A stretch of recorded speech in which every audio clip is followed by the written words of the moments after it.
You're listening to the Business Essentials Daily Summer Series, the best episodes of 2021. Today's episode is brought to you by Mazars. SoundCartel. How good are you at telling stories?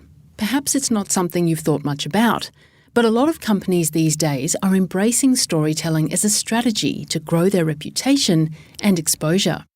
From SoundCartel, I'm Nicole Goodman, and this is Business Essentials Daily.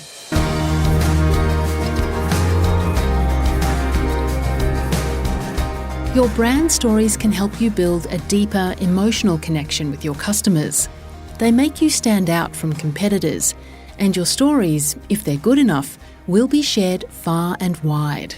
So says business storytelling expert Gabrielle Dolan.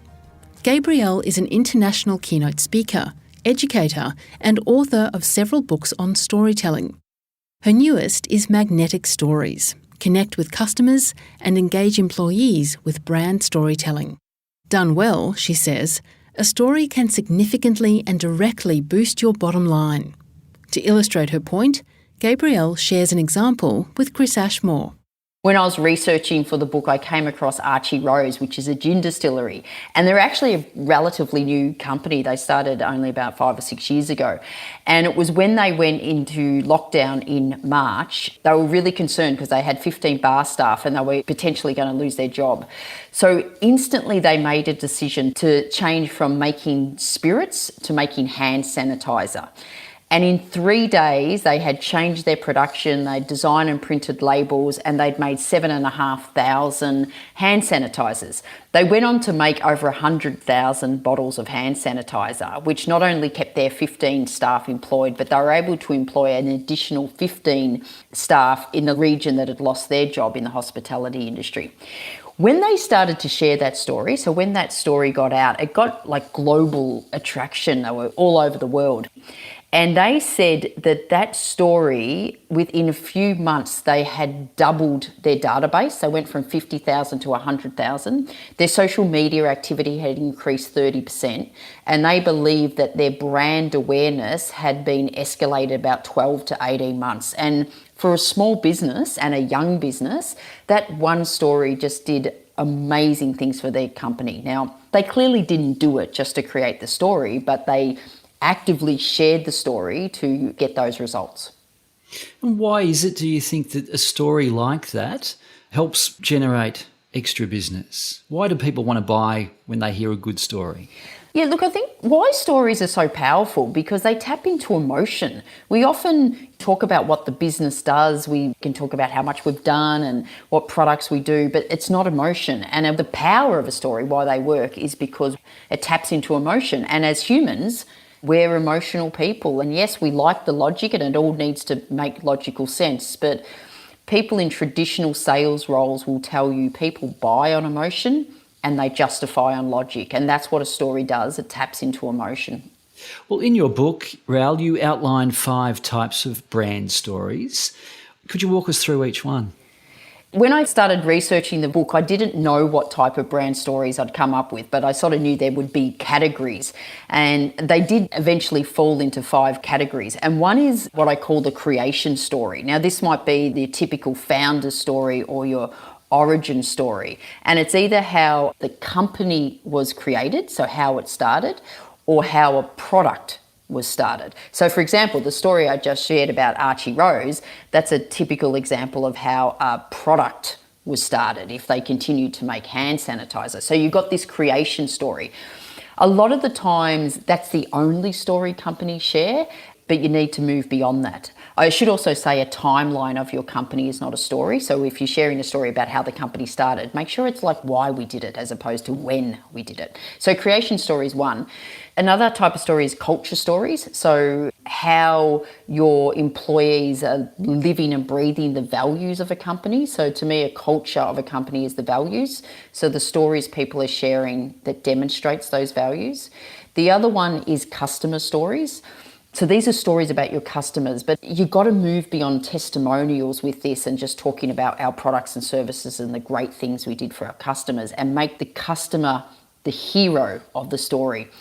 One of the companies I researched and write about in the book is the oldest restaurant in Florida. It's called the Columbia Restaurants. It's a 5th generation restaurant, and they share wonderful customer stories. For example, on Valentine's Day this year on their social media, they shared the story about this couple that had spent their wedding anniversary every single time at Columbia Restaurants for 52 years. And so they went there the first anniversary and they went back their second anniversary and coincidentally got the same table. So Columbia reserved that table for them every single year on their wedding anniversary. And what I love about that story, it's a story about a customer, but by default, you sort of go, well, this must be a pretty special restaurant if that couple keeps coming back to it. So it's making the customer the hero of the story. And then the other two are community stories. So again, what are you doing in the community? But it moves beyond your corporate social responsibility, and perhaps it's stories about your employees doing really good things in their community.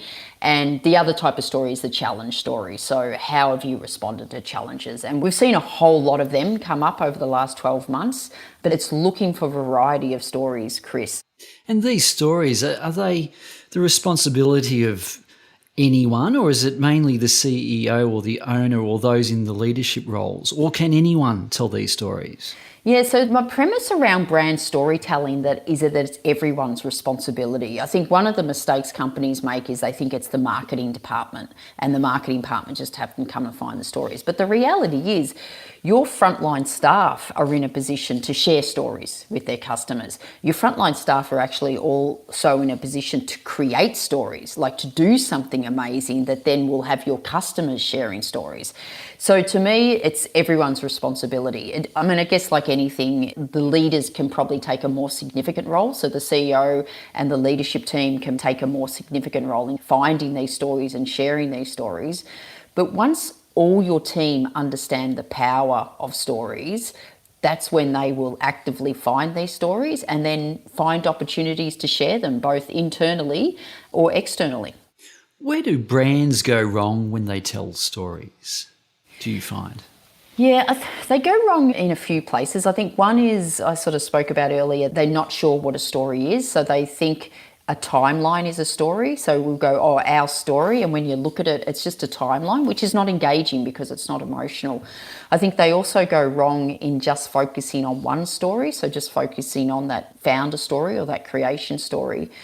But I think ultimately, and maybe they don't go wrong here, it's just a missed opportunity where I see so many organisations that have really, really great stories that they should be sharing, but they don't.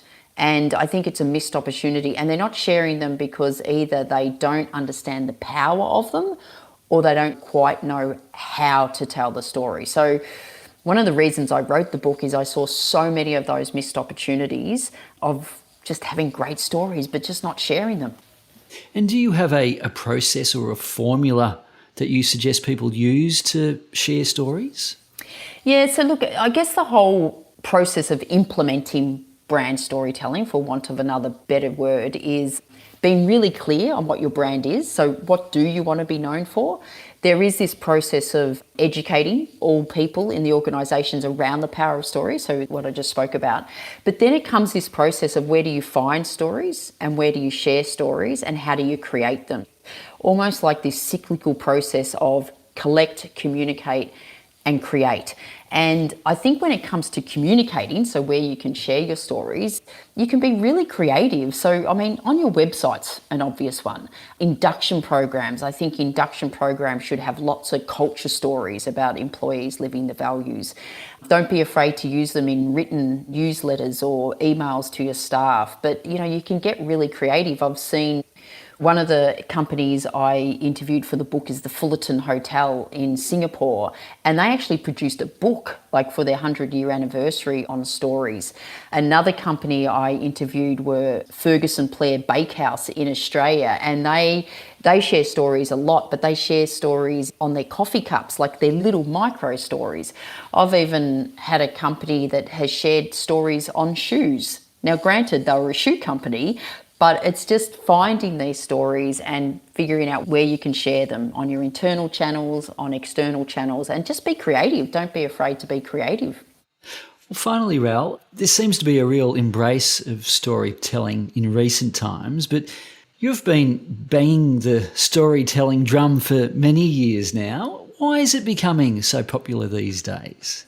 I think what's changing is several things. I think people are realising that the way we communicate with just facts and figures and data doesn't actually work. Like, it's not as engaging as and effective as it was.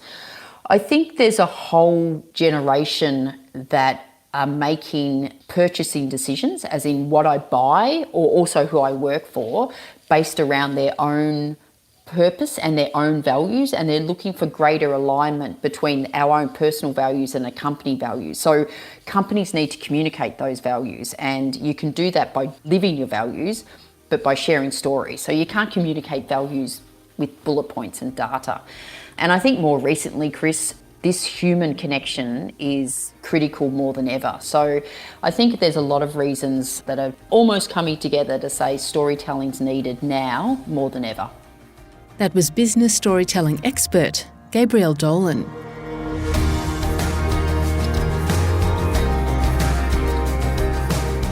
This episode of Business Essentials Daily is produced by the team at SoundCartel. Thanks for listening. I'm Nicole Goodman. We'll bring you more Be Daily tomorrow.